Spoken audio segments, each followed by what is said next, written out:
Здравствуйте! В эфире новости на канале АТВ. В студии Елена Янак. Основные новости на сегодня.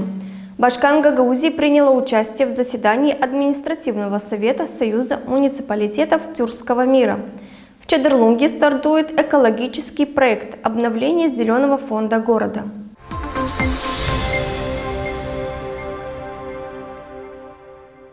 Административный совет Союза муниципалитетов Тюркского мира является крупной международной организацией, объединяющей более 1200 городов из 30 стран мира. Союз муниципалитетов представляет собой эффективную площадку для культурного обмена между братскими народами всего Тюркского мира и реализации совместных социально-экономических, инфраструктурных и гуманитарных проектов. Башкан Евгения Гуцул вышла с инициативой о проведении в следующем году заседания Административного совета организации в Гагаузии, приуроченного к 30-летию образования автономии. У 14 населенных пунктов Гагаузии установлены побратимские связи с 30 муниципалитетами Турции, и мы будем наращивать потенциал взаимовыгодного сотрудничества, сообщается на странице главы автономии.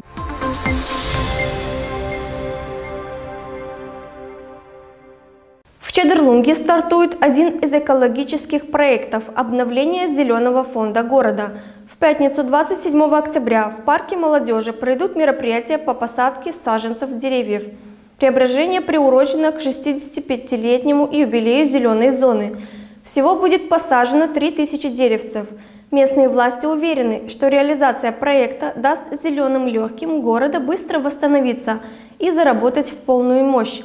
Это один из важных экологических проектов, который рассчитан не только на эстетическое восприятие, но и в особенности на сохранение экосистем, поддержание здоровья и физическую активность горожан.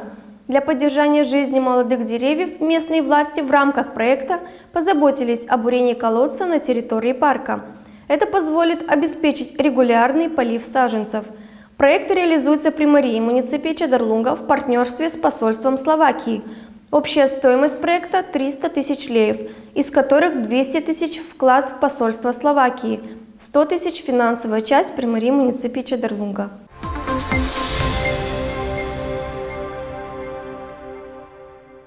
Президентка Майя Санду приняла участие в Moldova Women Forum 2023, форум женщин Молдовы, где в беседе с участниками из разных областей рассказала о том, насколько сильны молдавские женщины. Голос женщин в Молдове силен и услышан.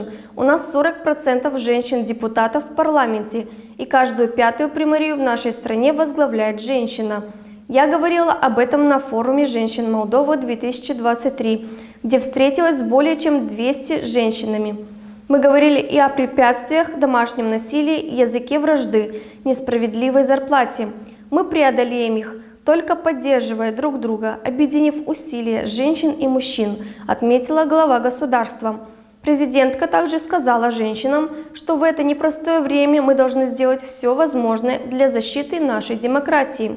Именно благодаря солидарности и совместным усилиям женщин и мужчин можно построить более жизнеспособное и справедливое общество.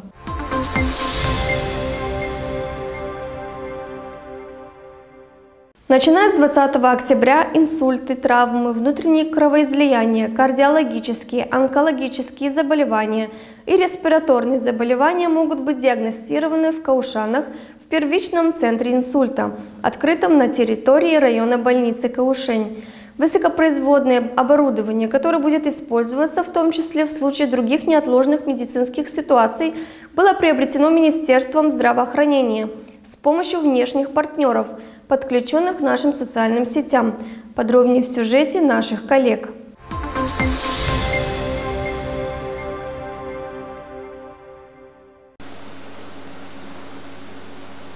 Была клея, вокал, черебрал, очень крем.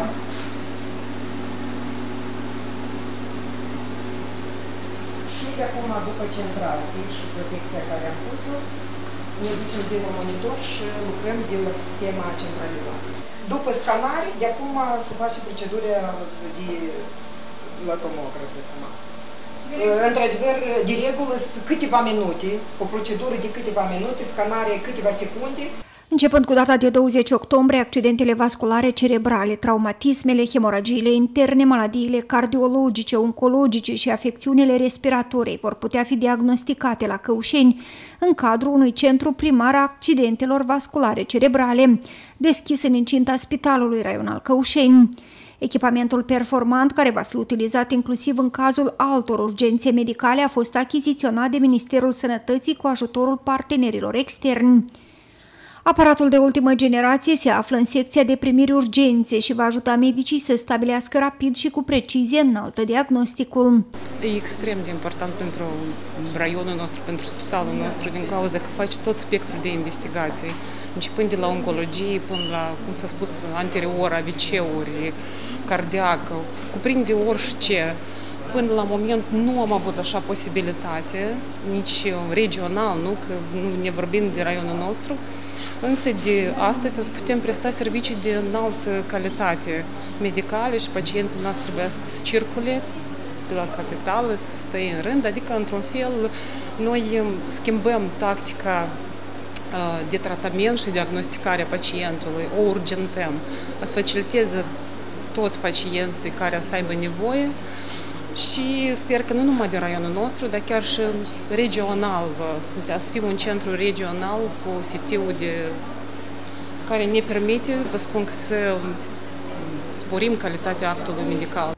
Valoarea tomografului computerizat procurat în contextul implementării componentei sănătate a proiectului Răspuns de urgență la COVID-19 și suport pentru întreprinderile micro, mici și mijlocii este de 8,17 milioane de lei. Iar pentru a inaugura centrul primar AVC, vineri dimineața la Căușeni au venit mai mulți reprezentanți ai Ministerului Sănătății, OMS și finanțatori. Accidentele vasculare cerebrale este doar prima etapă ce preconizăm pentru instituția noastră. Computertomografia este acel dispozitiv medical care face schimbarea radicală, să știm ce tratăm. Pentru că până acum pacienții cu accident vascular cerebral, ei probabil veneau, primeau un suport, dar era iarăși un semn întrebării ce tip de accident vascular este și atunci tratamentul e total diferit și abordarea e diferită.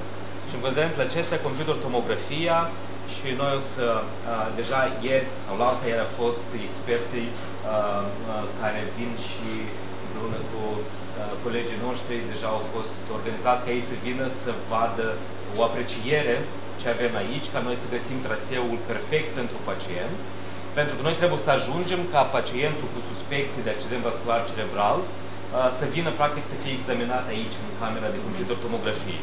Și odată ce facem computertomografia, și dacă este eligibil, o să facem chiar aici, o să facem acea tromboliză, deci tratamentul farmacologic, dar atunci vine un lot întreg de dispozitive medicale și echipamente și o să fie un telestroke card, un dispozitiv special în care în timp real, cum pacientul intră în departamentul de urgență, se conectează cu colegii de la Institutul de Medicină Urgentă și în timp real, practic, se va merge cu acest cărucior, dispozitiv digital și va fi consultul în timp real ca să ghideze acești pacienți.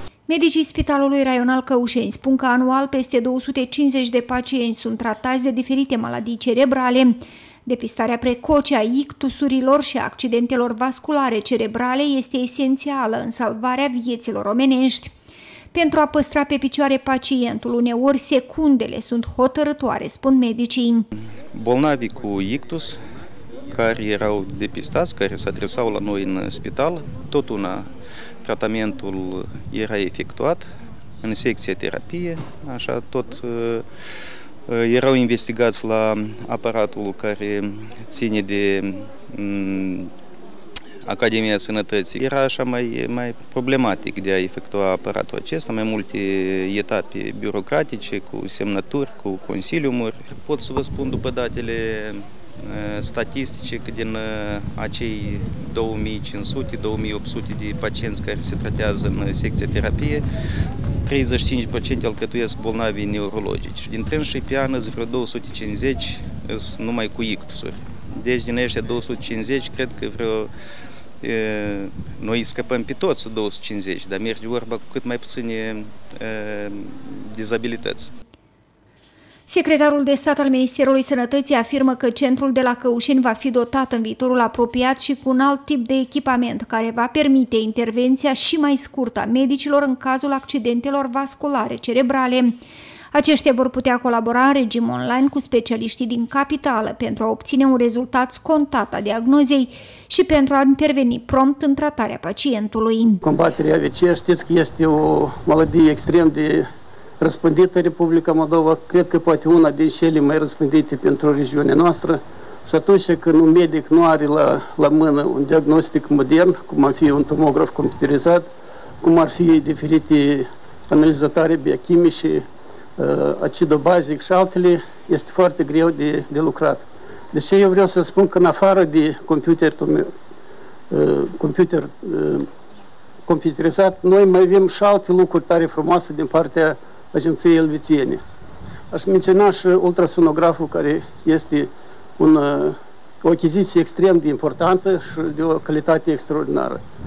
Analizatorul biochimic, care este analizatorul acidobazic, care este amplasat în secție terapie intensivă. Toate aceste lucruri și altele multe nu aveau să fie posibile dacă nu avea să avem ultimii 2 ani o atitudine extraordinară și susținere din partea Ministerului Sănătății, să nu avem susținere financiară și achitarea mai multor proiecte din partea Agenției Elvețiene. Elveția susține dezvoltarea sectorului sănătății deja de câțiva ani și avem o colaborare foarte bună atât cu Ministerul Sănătății precum și cu Organizația Mondială a Sănătății și mai mulți prestatori de servicii în domeniu. Și de la declanșarea războiului Rusiei împotriva Ucrainei, noi am majorat sprijinul nostru acordat sectorului sănătății și în special pentru coridorul care leagă Palanca de Chișinău, inclusiv Căușeniu. So we know, being all of us doctors, Și noi cu toții știm, fiind medici, cât de importantă este prezența unui computer tomograf într-un spital. Este foarte important din mai multe perspective, atât din punct de vedere al diagnosticului, al evaluării pacienților în caz de diverse răni și la fel pentru managementul pacienților în spitale. Și la fel o să vă ajute pe dumneavoastră în eforturile de a oferi asistență de sănătate de calitate înaltă, atât pentru refugiați precum și pentru populația gazdă. Toate investigațiile realizate în centrul primar AVC vor fi gratuite pentru persoanele asigurate medical. Vreau să menționez că în Spitalul General Căușeni, în secție de reanimare, anual sunt aproximativ 100 de pacienți, în jurul 100 de pacienți cu accidente vasculare cerebrale, dar pe lângă accidente vasculare cerebrale noi avem și alte de pacienți care tot necesită efectuarea tomografie computerizată pentru diagnostic diferențiat. Pacienți cu traumatisme cranio-cerebrale și pacienți cu edeme cerebrale care au altă origine, non-vasculare, de pildă boală epileptică sau neuroinfecții, care de asemenea necesită aceste examinări. Avem undeva în jurul de 20 de pacienți anual cu traumatisme cranio-cerebrale și pacienți cu edeme cerebrale pentru diferențierea diagnosticului, tot în jurul de 20. Deci, aproximativ 140 de pacienți anual, noi au nevoie de această investigație.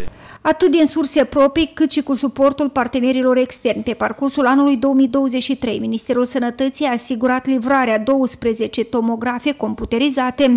Dintre acestea, 8 aparate au fost achiziționate pentru instituirea Serviciului Național de Asistență Medicală în cazul accidentelor vasculare cerebrale. Suntem mândri și bucuroși că deținem un CT de înaltă performanță care ne va permite să efectuăm investigații rapide, cu calitatea imaginii foarte înaltă și care ne va permite să stabilim cu acuratețe o diagnoză și respectiv vom asigura pacienții cu confort pentru aceste investigații. CT-ul nostru este de 64 de slice-uri.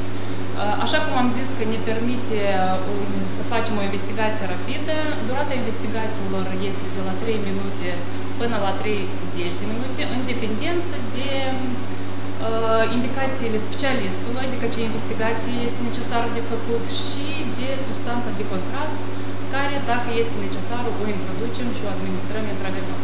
În următoarele săptămâni urmează să fie inaugurate tomografe computerizate în spitalele raionale din Hâncești, Florești, Iedineț, Soroca și Comrat.